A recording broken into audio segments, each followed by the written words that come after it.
Boa tarde. Hoje a gente entra um pouco mais cedo, um pouco antes das 6 horas habitual, com um pouquinho de sol ainda na rua, né? Para falar um pouco mais de teatro aqui no estúdio da Veja São Paulo. E o nosso convidado de hoje, nada mais nada menos, é o Fulvio Stefanini, nosso grande ator que está em cartaz no Teatro Shopping Frei Caneca, toda quarta-feira, 21 horas, com a comédia dramática O Pai. Por esse trabalho, o Fulvio faturou o Prêmio Shell de melhor ator do ano passado, mas entregue esse ano, né? Que é o segundo Shell da carreira dele. Aliás, é uma raridade, né? O Fulvio é um dos únicos que tem 2 prêmios Shell de melhor ator. Ele e o Elias Andreato, só, e a atriz, se não me engano, é só a Laura Cardoso que tem 2 também. É mesmo? É verdade, é verdade. Pois é, eu não sabia disso. É, não. Agora, Você tem pelo Caixa 2, né, de 98. É o Caixa 2, pois é. E é um prêmio de comédia, né? É verdade. Coisa também rara, né? É verdade. Eu acabei sendo premiado com a comédia. O Caixa 2 era uma comédia. Mas agora você está com uma comédia também, mas que tem uma situação dramática. Ela não tem uma estrutura de comédia, né? Exatamente. Mas tem coisas engraçadas. E vamos apresentar aqui para o nosso espectador que não viu ainda a história. O Fulvio interpreta um homem de aproximadamente 80 anos, eu não tenho muito definida a idade dele, né? Que chega àquela fase que começa a dar alguns probleminhas na memória, na locomoção e começa a despertar uma preocupação nos seus filhos, né? Conta um pouco melhor da história do André, que é o seu personagem, desse texto francês que você está montando, dirigido pelo Léo Stefanini, que é teu filho, né? Sim. Então é o pai que está trabalhando com o filho. Nos conta um pouco disso. A história começa por aí mesmo, como você falou. É a história de um pai que já está numa idade avançada e que precisa de cuidados especiais, porque está passando por problemas de senilidade e precisa de atendimento constante, né? Ele é viúvo, né? E tem aquela filha que cuida dele. A filha também fica dividida entre o pai e o marido, porque o marido, embora seja parisiense, trabalha em Londres e quase que exige a presença dela em Londres para que o casamento dê certo. Isso está criando alguns conflitos dela com o marido novo. Sim. Né? Isso não tem na peça, mas é curioso. Eu acho que o segundo casamento, porque o primeiro já teve problemas com o pai. Isso é uma dedução minha. Até porque o pai, pelo jeito, sempre teve uma personalidade forte, né? Exatamente. Não é uma questão da velhice. Falado na peça, não é uma questão da velhice. E ela fica dividida entre os dois, né? E, na realidade, o que acontece? O personagem, o André, que é o personagem que eu faço, para ele está tudo bem. A vida está ótima, ele está feliz da vida, etc. O conflito é justamente com aqueles que o rodeiam, com aqueles que estão ali à sua volta. Porque ele nem admite a preocupação das pessoas, né? Exatamente, né? Exatamente isso. E a peça tem, o que era interessante, porque ela tem uma narrativa muito interessante e um jogo que beira quase ao thriller, embora não seja um policial, mas é quase que um jogo. Para onde vai isso? Como é que vai terminar? Está indo para um caminho sem volta. Porque uma coisa que eu acho muito curiosa é isso. Eu, como espectador, pelo menos, eu enxergo aquilo ali com os olhos do velho o tempo todo. Não sei se foi uma intenção de você, se já é um original do texto, mas a plateia acompanha como... Tanto que no início a gente fica pensando, mas será que é isso? Será que eu estou meio gagá também? Rola essa confusão na cabeça do espectador. Mas eu acho que isso é um grande talento do Florian Zeller, que é o autor, que ele captou com extrema sensibilidade o problema de alguém com esse conflito, porque ele inclusive é jovem, né? Ele está com 36 anos agora. Quando ele escreveu a peça, ele tinha 32. Então, não é possível que ele não tivesse alguém na família, porque ele conhece com grande propriedade aquilo que está acontecendo. Ele domina com grande propriedade e com um talento enorme. E como ele é um grande autor, apesar de jovem ainda e tal, mas ele já tem uma maturidade como autor, ele soube fazer esse jogo muito bem, que você falou, de transferir o cérebro, o raciocínio do velho para a plateia. Né? Chega um determinado momento que a plateia começa a raciocinar com a cabeça do velho e aí a confusão se estabelece, porque tem gente que diz assim, tem uma hora que eu não entendia mais nada, mas ao mesmo tempo eu sabia que tinha alguma coisa estranha e tal. É claro que isso depois converge no final, para um final extremamente comovente. Exatamente. Né? E lá no finalzinho tem uma grande surpresa e tem um final sensacional. Tem um final lúdico, né? Um final leve. Que isso, final leve. Que parece que a história é pesada, até mas não. Exatamente. Tem um final até otimista, que aquele personagem se reinventa de algum jeito. Sabe Deus para onde ele vai, mas ele está se reinventando de algum jeito. É verdade. E você estava falando da direção do Léo? Sim. A peça chama O Pai e eu estou sendo dirigido pelo meu filho, o Léo Stefanini. E aí vem aquele clichê também. Como é que estar trabalhando com o filho lá? Existe essa diferença? Esse limite, lá é o pai, lá é o filho, ou lá são dois colegas de trabalho? Curiosamente, nós conseguimos um distanciamento, porque quando a gente foi trabalhar, o receio que eu tinha é de que ficasse uma relação de pai e filho, etc. Mas já no primeiro dia de trabalho de mesa, de leitura, de análise do texto, etc., já no primeiro dia, o nosso relacionamento foi de ator e diretor.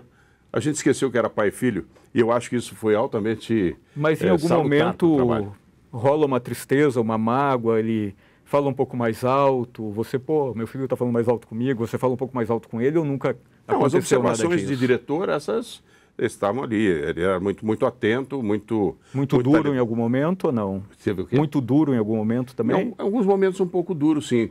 Mas é necessário. O teatro, às vezes, necessita de uma certa dureza em alguns momentos, né? E ele, em alguns momentos, foi bastante...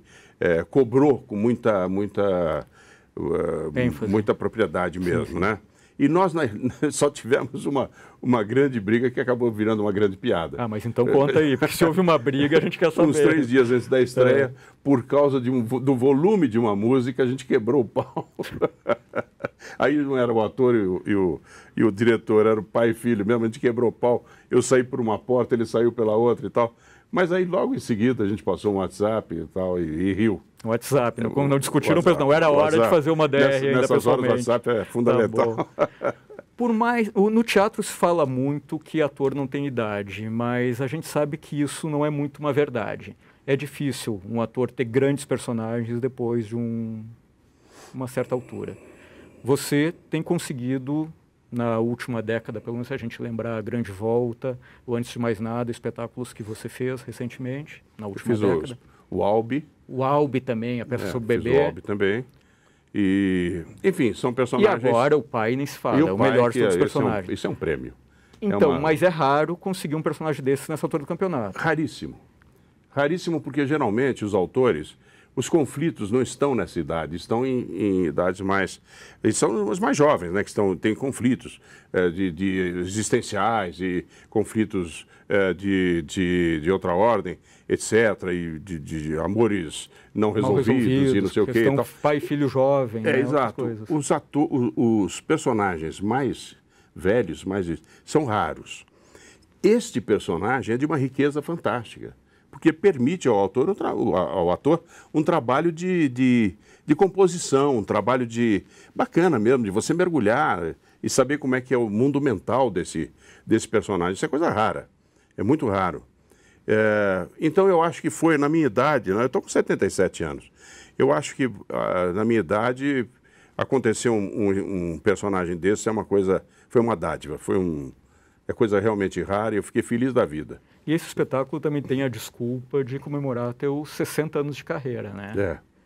Como a gente já estreou algum tempo. Já 62 já quase, com 62. Né? O teatro mudou muito a forma de fazer teatro nesse tempo todo. Hoje está mais melancólico para vocês fazerem teatro? Vocês que são uma geração que bancaram produções, que viram casa lotada, que viram esquinas dobrando a bilheteria.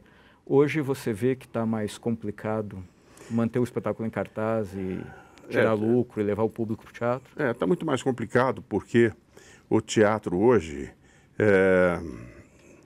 Bom, você tem diversos estímulos, né? O espectador, ele além do teatro, ele tem o cinema, a televisão, a internet, HD, tem o delivery da pizza e não sei o que e tal. Então, ele tem o cinema e a televisão eles já tinham durante bom tempo. Não, a televisão sim, mas aí se dividia entre teatro e televisão. Claro. Né? Depois, com essa história a violência, né? As pessoas têm medo de ir para a rua, etc. E não é só isso, não. Eu acho, por exemplo, que a ingerência do Estado na cultura também colabora para isso. Terrível. Né? É terrível. Eu acho que não deveria existir. Porque o que é a cultura? A cultura emana do povo, ela é espontânea. Você não gere a cultura, você não gerencia a cultura, né? E, no entanto, a ingerência do Estado com leis, com obrigações, com contrapartidas, com, enfim, uma série de coisas, né? Isso acaba atrapalhando demais os projetos. Hoje os projetos, por exemplo, ficam em cartaz 3 meses e isto é um problema da lei. Claro. Porque se não houvesse lei, você faria os projetos durarem mais tempo, você cuidaria melhor dos projetos também, não é verdade? Se apaixonaria pelos projetos. Sem dúvida. Que é isso que falta um pouco também. Sem dúvida. Né? Então eu acho que isso é um entrave. É um entrave. Nós estamos tentando vencer essa barreira. Porque vocês estão em cartaz sem patrocínio, né? Isso é uma coisa muito bacana. Nós tivemos um apoio da Klabin e da Ultrafarma, mas foi um apoio pelo... não foi aquele patrocínio pela Lei Rouanet, nada disso, né? É um apoio do marketing, né? Só. E hoje vocês se sustentam pela bilheteria. A gente sustenta com bilheteria, né? E vamos levando, com a cara e a coragem. Não é só com a bilheteria, com a cara e a coragem, né? Mas eu acho que todo espetáculo não deveria ser um projeto para 3 meses. E hoje em dia os projetos são para 3 meses, fecha o pano, acabou e pronto. O trabalho que você tem para montar um espetáculo, todo o trabalho de produção, de montagem, de ensaio, os problemas, as inseguranças e tudo mais, em 3 meses vai isso. É que talvez está faltando o artista se apaixonar pelo personagem, isso eu acho. Quando você pega um personagem, você quer viver aquele personagem pelo tempo que for, quer apresentar ele para as pessoas, quer dividir com as pessoas. E talvez hoje os artistas, estou metendo na seara de vocês, né? Talvez estão menos envolvidas com os personagens que interpretam. Mas tudo contribui para isso, se você pensar bem, né?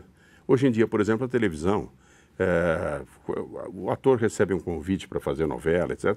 Ele larga o seu espetáculo para fazer novela, é substituído, né? Porque o sonho dele é aparecer no vídeo e não sei o que, a gente não sabe para quê, mas, enfim, para botar a cara ali, para ficar numa exposição, uma vitrine, né? É que vocês, a tua geração, foi também para a televisão, mas parece que tinha outro objetivo na coisa, era de outra forma. Era bem diferente também. Né? Nós éramos apaixonados por televisão. Né? Nós tínhamos sei lá, a pretensão de estar criando um novo veículo. Criando uma linguagem nova, até conseguimos com o tempo, uma linguagem própria mesmo. A televisão brasileira tem uma linguagem própria que é bacana, né? De boa qualidade e tudo, tanto é que faz sucesso no mundo inteiro, né? Mas nós tínhamos, a gente fazia clássicos em televisão, né?